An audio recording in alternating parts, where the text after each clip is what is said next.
خبر شامل کرتے ہیں بلوچستان کے شہر خاران سے ہمارے گدروشیا پوائنٹ کے نمائندہ انعام اللہ بلوچ سے ان خیالات کا اظہار ایم پی خاران واجد ثنا بلوچ نے نصیر قبدانی لفظان کی دیوان کے نئے بلڈنگ کے افتتاحی تقریب سے خطاب کرتے ہوئے کہا کہ خاران میں زبان اور ادب کے فروغ کے لیے نصیر قبدانی لفظان کی دیوان کے دوستوں کی کوششیں قابل تعریف ہیں۔ ہماری ترجیحات تعلیم، ادب اور زبان کی ترقی اور ترویج ہے، جس کے لیے ہم کوشاں ہیں اور خاران بہت جلد تعلیم، ادب اور زبان کے حوالے سے بلوچستان کا ترقی یافتہ ڈسٹرکٹ ہوگا۔ تقریب سے نصیر قبدانی لفظان کے دیوان ایگزیکٹو کمیٹی کے چیئرمین احمد مہر، سابق ضلعی صدر بی این پی حاجی میر محمد جمعہ قبدانی، صدر نصیر قبدانی لفظان کی دیوان قیوم صادق نے خطاب کرتے ہوئے کہا کہ خاران میں ادب اور زبان کے حوالے سے نصیر قبدانی لفظان کی دیوان کی کوششیں گراں قدر ہیں۔ انتہائی کم وسائل میں بلوچی زبان میں کتابوں کی چھپائی لائق تحسین اقدام ہے۔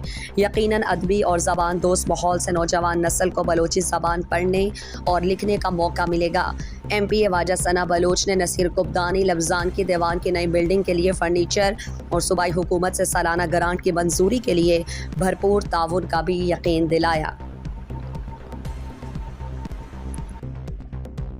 مزید دلچسپ معلومات اور خبروں سے آگاہ ہونے کے لیے Gedrosia point Facebook page, Instagram, Twitter کو فالو اور یوٹیوب چینل کو سبسکرائب کریں۔ بیل آئیکن بٹن دبانا نہ بھولیں